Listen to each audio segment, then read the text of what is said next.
This seems like it should have been a pretty straightforward one-day project. But one stripped out screw and 3 days later, a few weeks ago we had a little problem with the table saw where I had an unintentional activation of the Sawstop brake. I was cutting some tenons and using the miter gauge to guide the board through as I cut tenons with a dado stack, and I accidentally clipped the end of the miter gauge. It activated so fast, all I really did was polish the little edge of this and take the anodizing off a little tiny corner of the miter gauge. Didn't really even cut into it. You can just barely feel it if you run your finger across it because it activated that fast. But unfortunately, the mass of that dado stack coming to a rapid stop bent the arbor on the saw, which is unusual but not unheard of. I've found a few other people that reported they had a similar problem, and it sounds like that all stems from using the wrong dado stack. At the time, I thought that was going to cost me a small fortune to fix, but it's starting to look like I'm going to come out way better on this deal than I thought I would. I thought it was going to be at least $500 or $600, maybe as much as $1,000 to get this resolved, but it's going to be a lot less than that. I was using the flat top dado stack from Woodpeckers tools. Wonderful dado stack, made perfectly flat bottom cuts. But it uses these full round chippers, and I've since found out that Sawstop recommends against this. The new owner's manual tells you not to use this style of chipper, and I found someplace else that said that you shouldn't have more than a 6-pound dado stack, and I weighed what I was using, the dado stack without the nut, and it weighed 8.4 pounds, and that was a 3/4 inch thick dado stack using full round chippers. So after talking to Sawstop, they agree that that's really what contributed to bending the arbor. And if I had been using the dado stack they recommend, or one of the style they recommend, that probably would not have happened. And what they recommend are these chippers that have arms on them. This is another flat top dado stack that I bought to replace the Woodpecker stack so that I have one that works on this saw appropriately. Now, before I bought this dado stack, I looked at my owner's manual, and the only thing I found in there about dado stacks was not over 13/16 of an inch thick. I was using 3/4 of an inch or 12/16 thick, so that should have been okay, but I didn't see anything about the difference in these chippers. That seems to be a new addition to the owner's manual, and I pointed this out to the Sawstop representative when I talked to him on the phone. And so they agreed to go ahead and warranty this repair, and they sent me out the parts to make the repairs, no charge. They also put a note on my account that if it happens again, they're not going to pay for it because now I know better. And this is where I thought I was going to get into a much more expensive repair. The arbor itself is something like $89, but chances are you've caused damage to the arbor block and maybe some of the electronics when that happens. And it's a difficult repair for an individual in a small shop to just replace the arbor. So what they sent me, if I can get into this, was the entire assembly. So this includes the arbor block and the arbor. Looks like it's even got another nut. It's got a replacement belt so I can replace all of this stuff. It's supposed to come with instructions. I got to look in the box a little bit more thoroughly and see if there's instructions in those. So that's what I need to do next, is I need to go ahead and figure out what I should do to replace this and get this put on the saw. Now, I'm not going to give specific step-by-step instructions as I go through this process. If you find yourself in this situation, you need to follow the instructions provided by Sawstop. I just want to share my experience and what I'm going through here so you have a little bit better idea of what it might be like. But this video is neither sponsored by Sawstop nor is it sanctioned by Sawstop as an official how-to video. Now, the other part of this equation that looked like it was going to cost me money would be replacing the dado stack. It looks like it's perfectly fine, but it's not the correct dado stack, and I'm not going to put this back on the saw and take a chance on bending the arbor if I have another activation. So I'm not going to use it again, even if it is perfectly fine. But there's also no way to know for sure whether that's the case. It can be inspected by somebody that really knows what they're looking for, and some people gave some suggestions in the comments on the last video, but I'm not sure that I trust my ability to do that inspection. There could be some micro fractures from the stress, and some of the welds for the carbide teeth could be affected. So I wouldn't want to put this back on the saw without sending it to a professional for inspection. But since it's not the right dado stack, I don't want to put this back on the saw anyways, and I contacted Woodpeckers. I'd only had this for about 3 weeks, maybe 4 weeks when this happened. They have a pretty good 30-day guarantee, but I was honest with them. I told them what happened. I told them it was in a Sawstop. I told them it had an activation, so it's a slightly used blade, and I don't know if it's still safe to use. But I also pointed out to them that their website does not say anything about not using this dado stack on the Sawstop saw. And they confirmed that they knew Sawstop did not recommend using the full round chippers on the Sawstop, so they were aware of that. But it doesn't say anything on their website about this, or at least it didn't when I ordered. Maybe they'll update that. And in true Woodpeckers fashion, they have a great reputation for customer service. They gave me a full refund on this. They don't want it back. I'm just going to dispose of it or put it in with the scrap from the blacksmith shop or something like that. I just applied the money they gave me as a refund to a blade that does meet Sawstop's requirements. It's one from Ridge Carbide. It's another flat top dado blade, and it specifies that it's approved by Sawstop for use on the blade. So Ridge Carbide has put that disclaimer on their site, and hopefully Woodpeckers will put something on their site so people don't make the same mistake. Either case, the customer service from Sawstop and the customer service from Woodpeckers was outstanding. I have absolutely no complaints. The first big obstacle, of course, is getting the table off of the saw. It's a big, heavy piece of cast iron. I don't know what it weighs. Janet and I were able to move it over onto the workbench, and that gets it out of the way. And that leaves everything pretty well accessible. It's still a little bit tight in places, but I can get in there and I can work on this. And as I said, it's a matter of following their detailed instructions and doing just each step one at a time. There's 17 pages of instructions.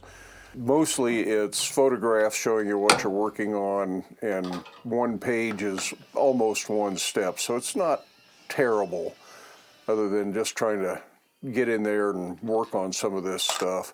And some of it is pretty tight. They've got it torqued down pretty darn well.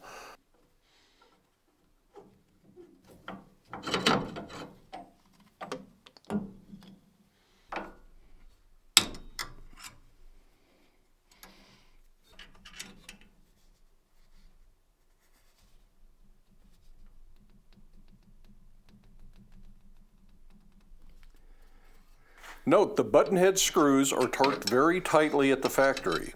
Use only the squarely cut end of a 5mm Allen key in good condition. Do not use a ball end driver when first loosening the screws, or you may strip out the socket head and make the screw impossible to remove. And of course, that's exactly what I did. I was using a good Allen key. It's one that looked like it had never been used before. But these were so tight, I had to use a cheater on it, and it still didn't make it budge, and I managed to strip out the lower screw. Top one came out with the cheater just fine, and after it broke free, it's a piece of cake to get out. Unfortunately, this bottom one is pretty well stuck in there.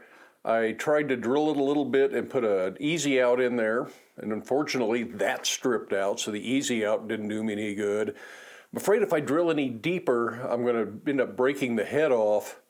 And at that point, I might be into a situation where I've got to rethread the cast iron piece that this goes into, and I sure don't want to get into that situation.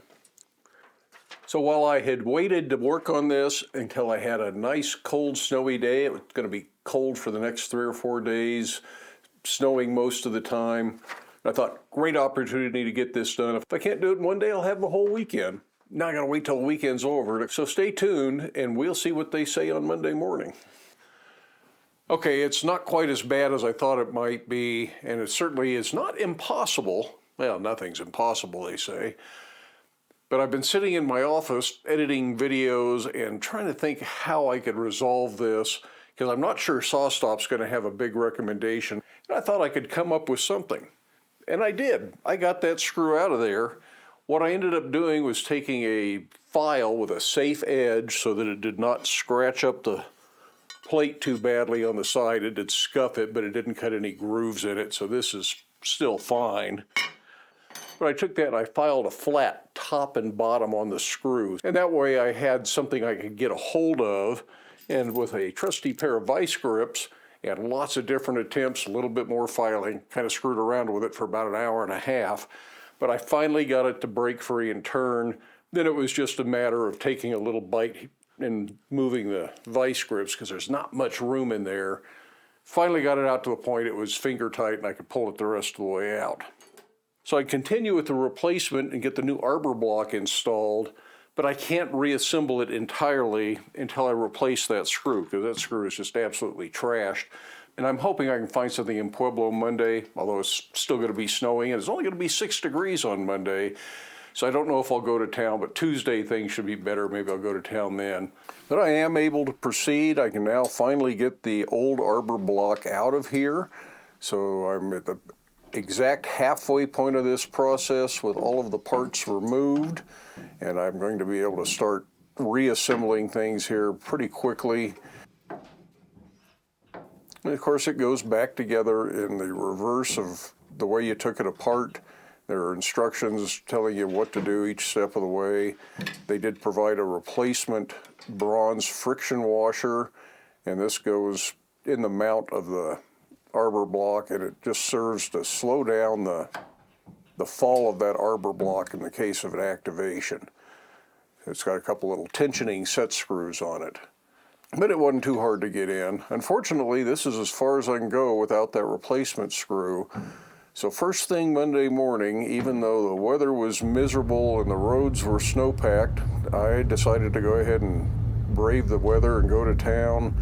And it wasn't as bad as it could have been because there was hardly anybody else out on the roads Monday morning. And I was able to find good replacement bolts at a local supplier. Got them. Now Sawstop does have these on the website. It'd be easy to order them. I'd have to wait for them to ship. Today's a holiday and they would not be able to ship today, so the earliest they'd ship is tomorrow. If I use regular ground shipping, it'd be like $10 extra for the shipping and won't get here maybe till next Monday. And if I wanted them the next day, which is still 2 days from now, it was $66 for shipping. Overnight shipping is not cheap. But I was able to find a couple of these at a local nut and bolt place, so thank you Lightning Bolt for having these in stock. And with the new bolts in hand, I can finally get this put back together. One of the reasons these things are so tight is they put them in with Loctite so that they don't slip as the saw runs and vibrates a little bit. So I'm putting Loctite back on them. If I ever have to do this again, which cross my fingers, knock on wood, and all that kind of stuff, I hope to never have to do this again. I certainly have learned a lesson on what to avoid. But anyways, I'm putting them back together with Loctite, and they will be tough to get out in the future if anybody ever has to work on this saw. Perhaps one of the more fiddly things getting it reassembled is trying to get this belt pulley in there. But it does go back in, and they really do recommend giving it a little tap with a wooden block to make sure it is seated in that plate. Although the bolt that holds it in the cast iron block is the main mounting point. Now, like I say, I am not trying to sell you a Sawstop. I am not sponsored by Sawstop. I suppose someday in the future they might ask to sponsor a video, and I'll consider it at that point. But right now, I am just sharing what I'm going through with the tool that I happen to buy. I can certainly understand why you might not want to buy one, and I'm not here to convince you otherwise. But what I do want to do as I progress with both of my channels is show a more honest look at what I'm really doing, the tools that I'm really using. I don't want to review tools that I wouldn't buy myself, but I also don't want to try and hide the fact that I have tools that other people might not like. There are certainly tools on the market out there that are polarizing, and people love them or people hate them, and a lot of channels avoid showing certain brands, certain types of tools, just to avoid getting the negative comments. I really don't want to play those games anymore, and I'm going to do whatever I can to avoid having to play those games just to keep people in the comments section happy. You get to buy the tools that you want to use in your shop and decide what you want to spend your money on, and I get to do the same thing in my shop. So it's really something we don't need to argue back and forth about, or in some way feel offended or threatened because somebody else bought a tool that we don't think is the tool that we want to buy. There it is. That felt like it. Sounded good. That's it.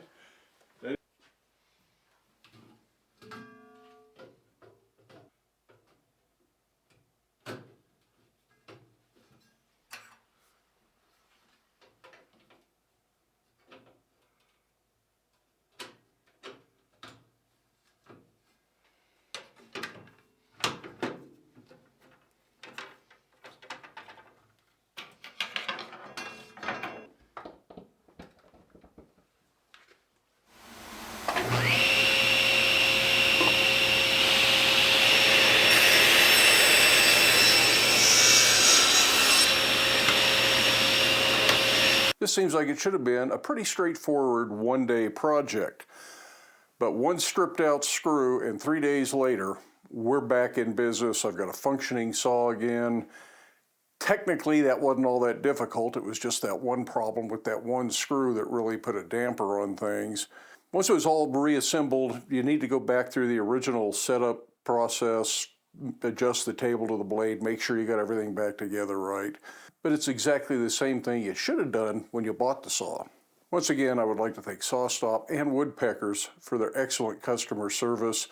I really appreciate the fact that I'm not more out of pocket on this job than I thought I was going to be. It ends up being about $100 for the cartridge, and I actually saved some money on the replacement dado stack. So all things considered, I came out looking pretty good on this, and that's not too bad for a big learning lesson. Anyways, I hope you enjoyed the video. If you ever have to go through this, I hope this gives you some insight on what you might be looking at, what you might have to deal with.